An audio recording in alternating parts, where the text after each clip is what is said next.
Good morning everyone. আজকে আমাদের ট্রেনের ফার্স্ট ডে, আর আমরা দুজনে ভিউ দেখতে দেখতে মজা করতে করতে যাচ্ছি। আর ভিউ দেখতে দেখতে আমরা এখন চা খাচ্ছি।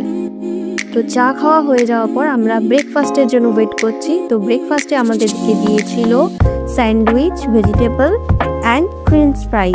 আর খাওয়া দাওয়ার পর আমি এখন একটু ল্যাদ খাচ্ছি, বাঙালির অভ্যেস। আর ল্যাদ খেতে খেতে আমাদের লাঞ্চও চলে এসেছে। আজকে লাঞ্চে ছিল আমাদের কড়াই পনির আর রুটি। আর রুটিটা ভীষণ শক্ত ছিল, সেটা আমার মুখ দেখে তোমরা বুঝতেই পারছো। খাওয়া শেষ হয়ে গেল, আমার মুখ চালা এখনো বন্ধ হয়নি, তাই আমি চিপস খাচ্ছি, তাও আবার ভিউ দেখতে দেখতে।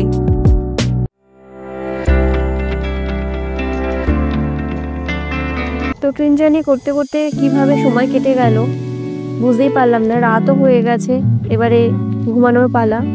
তো নেক্সট শর্টসে দেখা হচ্ছে।